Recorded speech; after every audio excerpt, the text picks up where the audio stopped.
Hey guys, I hope you're doing well, and today we have a quick video on how to push Brock in Duo Showdown. So over the last season, Brock was my third and final rank 35, and today I just wanted to give some tips, some tricks about how to push Brock, especially without Sprout. We pushed Gene Brock to rank 35, and I kind of want to give some guidance about how to deal with Sprout, even though Sprout's probably gonna get nerfed in like a week at most. But the first map we actually pushed this season was a robo map. I always forget the name of it, but it's it's the second map of the season. So it's after Forsaken Falls. But we only pushed this map.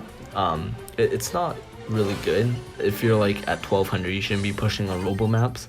But we were at like 800 or something. We actually didn't plan this push well enough. Usually I like to pre-push rank 30 the season before, but for this one I think we were at like 700 at the start of the season. So this was like from like 700 to 900. So the competition wasn't that tough, but I still wanted to get, at least show a game to see how you kind of win on robo maps.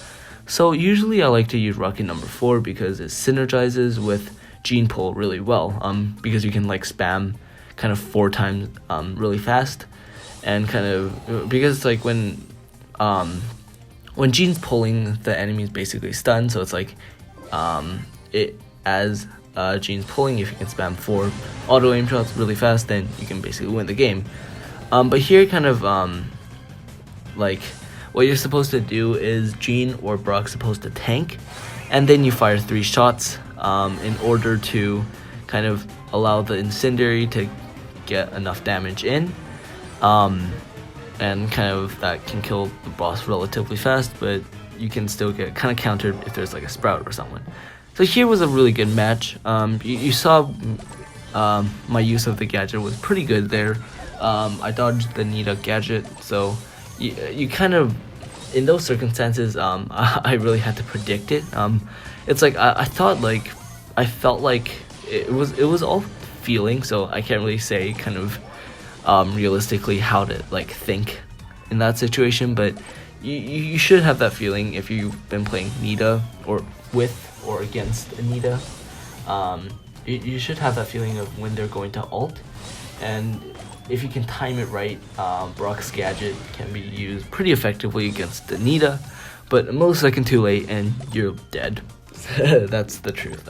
Brock's Gadget is very useful, but a lot of it's just timing, knowing when to shoot or when to use it, because you only have 3 charges, so you can't really dodge that much. You can't use, I don't think you should use his Gadget to be more aggressive. You should really just use it when you're getting pinched, for defensive or even an offensive strat. If you get someone to 200 health, using his Gadget to kill them. Really, that's another use, but I usually use it just for defensive purposes. But you can see on Eye of the Storm it works pretty effectively. Brock Gene, because there's so much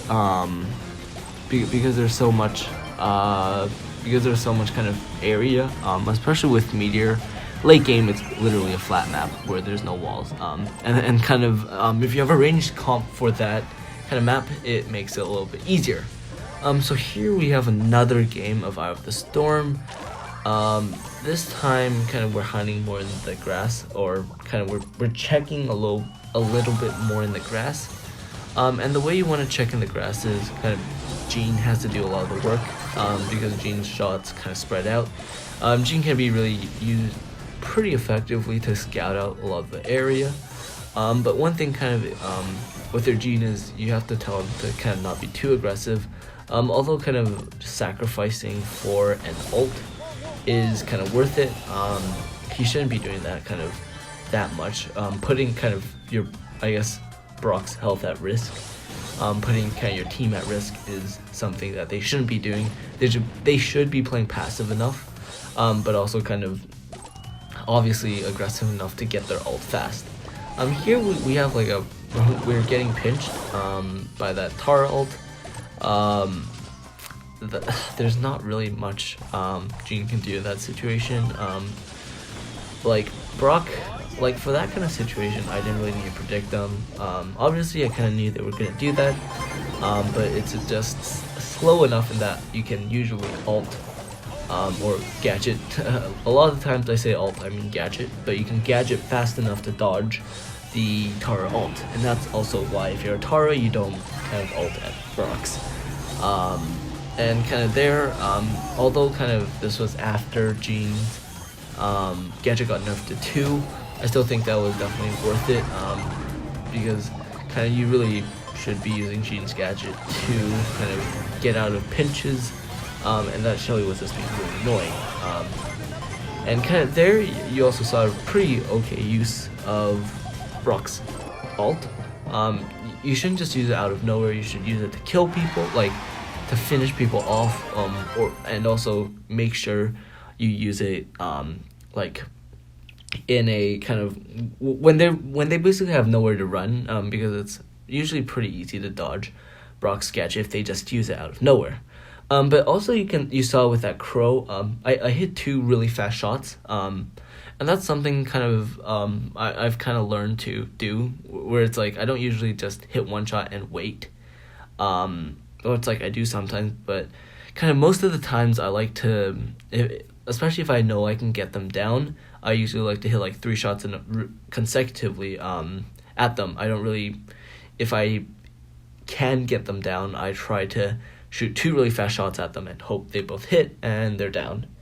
And kind of the next map we actually pushed to 12,000 on was 1200, was Circular Canyon. This isn't the best map. Obviously, a Sprout with energy will kind of wreck you, like, basically 90% of the time. But it works if you're playing very aggressive. So kind of like Robo, you want to farm the energy drink. You like, it's weird to say, but I usually don't like playing with my audio on.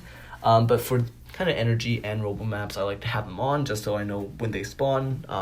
So it's like basically when I hear the energy or Robo noise, I play a lot more aggressive to scout kind of more area out, but mostly kind of so I can see where they spawn. So it's like I can either stay away from it or I can try to kind of compete for the energy or Robo. Here would actually, so you can see there I use my ult. It's just because I knew they basically had nowhere to run because they were being pinched on the bottom, and if I ulted at them, then they can't really go anywhere. And also kind of I use my Gadget prematurely in that situation, and kind of, especially if you're getting pinched, you can't be scared. You have to play kind of better than normal if you're getting pinched, and that's something that I still struggle to do, playing well when I'm kind of stressed out, basically. And here, it's kind of like I already kind of knew we won, although Crow can be annoying. I just have energy. We farmed it well enough, and we deserve the first, in my opinion. So the final kind of map we pushed, so from like 1200 to 1250, was actually Rocket Blocks. I actually don't think this was the best map for it. I think Sprout can counter you about 90% of the time, but I also think we had learned kind of strategies to fight against Sprout. And also this map, if like you have to play very aggressive, you have to kill people, get enough energy. And kind of like that was also a really lucky kind of situation. I kind of saw the Crow before, but I shot 2 really fast shots because I thought I could finish them off, and kind of luckily I did. But yeah, you just have to play very aggressive. You can't really camp. Maybe you can if you are kind of doing really bad, like you have like 1 power up. You get literally 0 power up from the start, so it's like you can't really fight any other team. But usually you want to play as aggressive as possible in order to kind of at least have enough power-ups to deal with the Sprout or someone like that. But here, it's just bow mines sometimes can be a bit annoying, and here I don't go for the energy right away, because it's dangerous. If your partner dies, you just have to play passive. You can obviously kind of control. You can chip like that, but you can't be going aggressive, too aggressive, or you risk the thought of losing.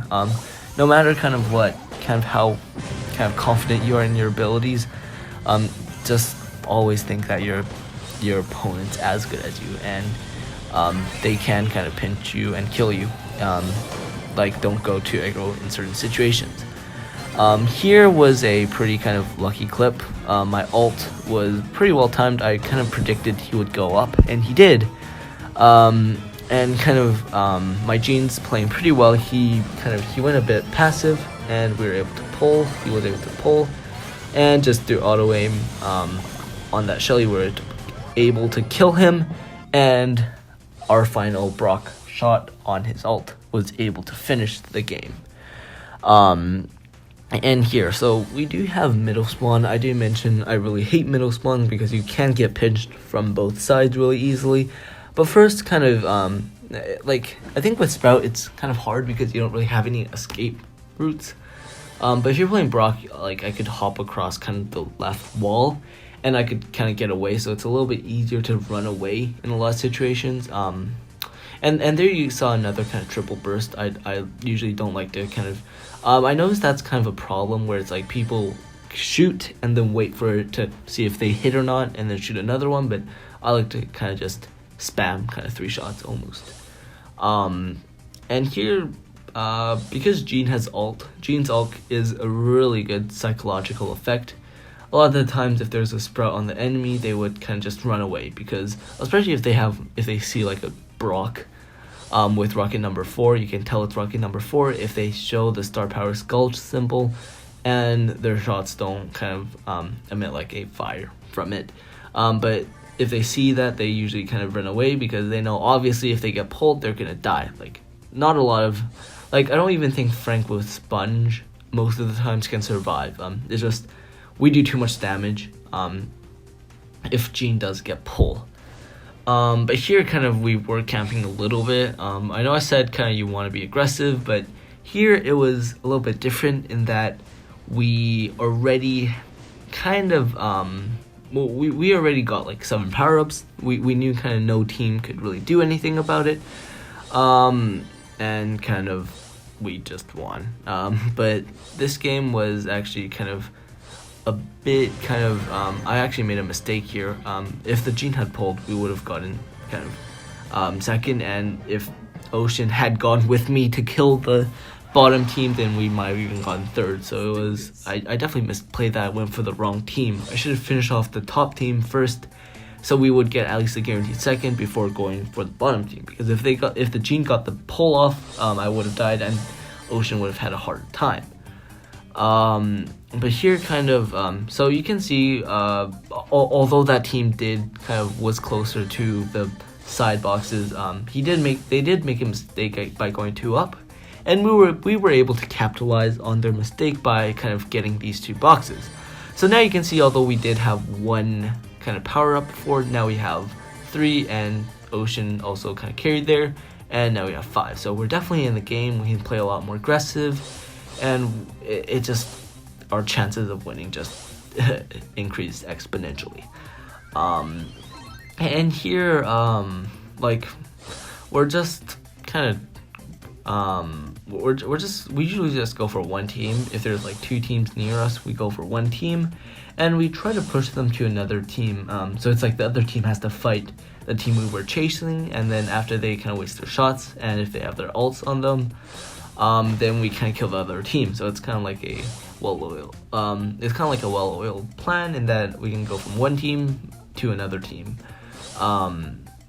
I think Ocean thought there was someone there, but I think I go to check, but there was just no one there. I got my gadget ready in case, for defensive purposes. And also with the gadget, you want to know which way you're pointing, because the gadget's gonna jump in the direction you're pointing. And it's just, sometimes you might jump into the poison if you're not pointing in the right direction, so you just want to be aware that you need to point in the direction that you want to jump. And here we do have bottom spawn, so although we do have a little bit lower kind of power-ups than the enemy. I was pretty confident in, first of all, my partner's ability and my ability that we could win with bottom advantage. So that was actually our rank 35 game, and you can see kind of from those clips, it worked out pretty well.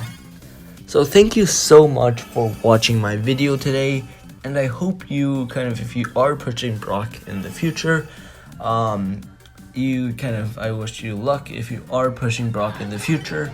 Obviously, kind of, I wasn't pushing on the right maps, so if you want to improve your chances of getting rank 35, first of all, pre-push to rank 30 the season before, but also push on Forsaken Falls and Dark Passage. Forsaken Falls especially will get a little bit easier because of kind of the Sprout nerf in the next update, hopefully. So a comp like Jean, Brock would probably be the best. And kind of remember, kind of, if you are pushing with someone in duos, you should try to stay with them. It's not just for a selfish reason to be nice, but it's also kind of for a selfish reason that usually kind of if you are pushing with one person, it's a little bit easier kind of because you don't have to keep fighting other people. It might seem like it's fast to do so, but trust me, it's a lot harder if you have to keep fighting people every kind of 5 matches. Especially towards 1200, not a lot of people want to push with you. They're too scared about dropping you, and they don't like the long matchmaking time. So you really want one person who kind of has a reason for pushing with you. They want to get their own rank 35, right? So it's a little bit easier to push in that regard. But once again, thank you for watching my video, and I hope you have a great day.